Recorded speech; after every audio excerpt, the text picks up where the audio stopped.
இப்ப மத அடிப்படையில வாக்களிக்கணும்னு விரும்பக்கூடிய மக்கள் பாஜக பக்கம் நிக்கிறாங்கன்னா அது பாஜகவுக்கான சாதகமான சூழலை இங்க தமிழ்நாட்டில் ஏற்படுத்தலையா? தமிழ்நாட்டு தம்பி சுவாமிநாதன் அவர்கள் சொன்னதில் எனக்கு ஒரு சிறு கருத்து வேறுபாடு உண்டு. அதாவது கன்னியாகுமரி நாடாளுமன்ற தொகுதியில் மட்டுமில்லை, ஒட்டுமொத்த தமிழ்நாட்டிலேயே பாரதிய ஜனதா கட்சி ஏற்பார் யாரும் கிடையாது. அரசியல் அதிகாரமும் அபரிமிதமான பணமும் இடி ஐடி போன்ற அரசு நிறுவனங்களை வைத்து செய்கிற அச்சுறுத்தலின் காரணமாக தங்களை ஒரு தூக்கி நிறுத்திக்கிறாங்களே தவிர அவங்க மேலே எந்த அபிமானமும் மக்கள் மேலே இல்லை. சென்னை தலைநகரம், தமிழ்நாட்டினுடைய தலைநகரம் தண்ணிக்குள்ளே கிடந்தது.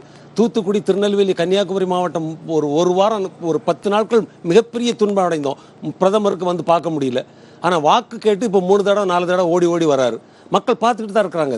தமிழ்நாட்டு மக்கள் கல்வி அறிவு மிக்கவர்கள், அரசியல் விழிப்புணர்வு அதிகம் உள்ளவர்கள். இந்த மோடி கேரண்டி எல்லாம் எதுவுமே இங்கே நடக்காது. மக்களுக்கு தெரியுது, எல்லாமே ஏமாத்து வேலை. ஐயா, 10 ஆண்டுகள் நீங்கள் ஒரு ஆட்சி நடத்திருக்கீங்கன்னா உங்களுடைய சாதனைகளை சொல்லுங்க. மக்கள் குடிமை சமூகம்னு யோசிக்கிறோமே தவிர திமுக அதிமுகவுக்கான மாற்று அரசியலை முன்னெடுக்கணும்னு பாஜகவோட கைகோர்த்த கட்சிகளையும் நம்ம மறந்துடுறோம். என்ன மாற்று அரசியல்? ஒரு பக்கம் இடதுசாரி திமுக காங்கிரஸ் கூட்டணி இன்னைக்கு ஒரு இடதுசாரி அரசியல் முன்வைக்கிறாங்க. இந்த பக்கம் வலதுசாரி அரசியல், பிற்போக்குத்தனம், முழுக்க மக்களை கடந்த காலத்து கற்காலத்துக்கு இழுத்து போகக்கூடிய கூட்டணி சேர்ந்து 6-7 கட்சிகளை நீங்க விட்டுறீங்க. அந்த கட்சிகள் பாஜகவே ஒண்ணுமில்லைன்னு சொல்றேன். அவர் கூட இருக்கக்கூடியவங்க என்ன இருக்காங்க? யாரெல்லாம் பேரை சொல்லுங்க. எத்தனை கட்சிகள் இருக்காங்க? தலைவர்களை தவிர அந்த கட்சியில யார் இருக்காங்க? என்ன பண்ணாங்க? அவங்களுடைய கிரெடிபிலிட்டி என்ன? அவங்களுடைய ஆளுமை என்ன? ஒண்ணுமே கிடையாது. So I don't really take them seriously. இடதுசாரி அரசியல், வலதுசாரி அரசியல், இந்த ரெண்டு தான் இன்னைக்கு போலரைசேஷனாக இருக்குது. இதில் அதிமுக இடையில நிற்கிறாங்க ஒரு சென்ட்ரிஸ்ட் பார்ட்டியாக.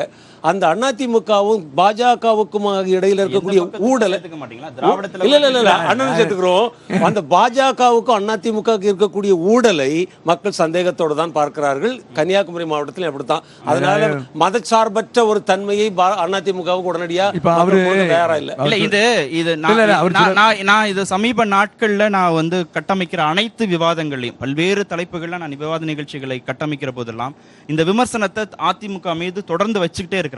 தேர்தல் நெருங்க நெருங்க நெருங்க அது இன்னும் வீரியமாக இந்த பிரச்சாரம் இருக்குல்ல, அதிமுக பாஜக கூட்டணி இடையே ஒரு பிளவே இல்ல, ஒரு ரகசியம்னு. அது அதிமுகவுக்கு ஒரு பாதகமான சூழலை எடப்பாடி நெஞ்ச கிழிச்சு காமிக்க முடியுமா? ஆஞ்சநேயர் மாதிரி என்ன சார் இது? சொல்லலாம் போதுன்றாங்க. நெஞ்செல்லாம் கிழிக்க வேண்டாம், பேசினா போதும். நீங்க இது இவங்க கட்டமைக்கக்கூடிய பிம்பம். ஆன்டி இன்கம்சி டிஎம்கேக்கு நிறைய இருக்கு. எங்களுடைய உதாரணத்துக்கு அதுவே உங்களுக்கு சாதகமா வரணும். 100% அது எப்படி வரும்? பாஜக விமர்சிச்சாதானே வரும். மக்கள் தான் சார் ஓட்டு போடணும். நீங்க நான் ஆன்டி இன்கம் பத்தி ஸ்டேட் ஆஃப் தமிழ்நாடு சொல்லல. என்ன ஏன் ரீசன்னா இது நாட்டை ஆளக்கூடிய நாடாளுமன்ற தேர்தலை தீர்மானிக்கக்கூடியது. நாட்டை ஆண்டாலும் இங்க இருக்கக்கூடிய டிஎம்கேக்கு மக்கள் ஓட்டு போடணும்னு நினைக்கிறீங்களா? ஒண்ணு ஒரு நிமிஷம். இன்னைக்கு உள்ள சூழ்நிலையில முதலமைச்சர் எங்க போனாலும் ஒரே ஒரு கேள்வி எடப்பாடிக்கு மேல, சிஏ நீங்க ஆதரிச்சீங்க, அதுக்கு மேல எடப்பாடியோ அதிமுக அவர் வர்ணிக்கிறதுக்கு எந்த தகுதியும் இல்லை, எந்த ரைட் எல்லாம் போச்சு. ஏன்னா ஒரே ஒரு பாயிண்ட் முடிச்சிட்டேன். இந்த ஆட்சி பொறுப்பேற்று 2-3 ஆண்டு காலம் ஆகுது. முதல்வரை பொறுத்தவரை ஒரே ஒரு சாதனை படுத்தி விட்டார். என்ன சாதனை படுத்தி விட்டார் சொல்லுங்க?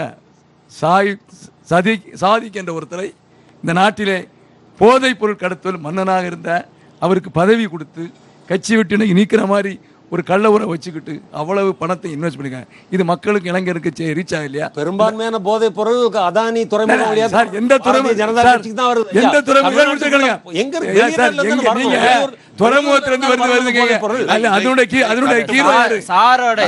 சாரோடைய விமர்சனத்துல மையப்புள்ளியா நான் என்ன பாக்குறேன்னா, நாடாளுமன்றத்திற்கு தேர்தல் நடந்தாலும், நாட்டின் பிரதமரை தேர்வு செய்வதற்காக தேர்தல் நடந்தாலும், இங்க திமுக ஆட்சி பொறுப்புல இருக்கிறதுனால அவர்கள் மீதான விமர்சனம் எங்களுக்கு சாதகமா அமையும். எல்லா தொகுதியும் தோற்கும்னு எடப்பாடிக்கும் தெரியும். அது தேர்தல் முடிஞ்ச பிறகு தெரியும். சொல்லுங்க, எந்த ஒரு தேர்தல் சார் அவர் இப்ப சொல்லுறாருல, எந்த ஒரு தொகுதியும் அவங்க ஜெயிக்க போறது இல்ல. ஒரு தொகுதி ஜெயிக்கிற தொகுதி இதுலதான் நாங்க ஜெயிப்போம் அவங்க சொல்லட்டும். இல்ல சார், 20 லட்சம் 15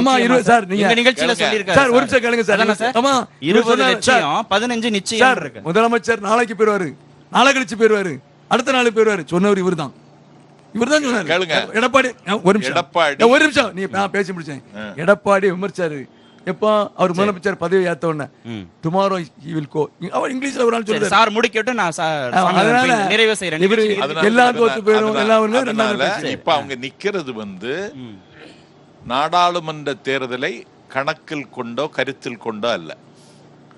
வருகிற சட்டமன்ற தேர்தலை கருத்தில் கொண்டுதான் இன்றைக்கு அதிமுக நாடாளுமன்ற தேர்தலை எதிர்கொள்கிறது. விட்டு கொடுக்குதா பாஜகவுக்கு? இல்ல அவங்களுக்கு கனவு வந்து இனி அடுத்த முக்கியம் இல்ல. முக்கியம் இல்ல.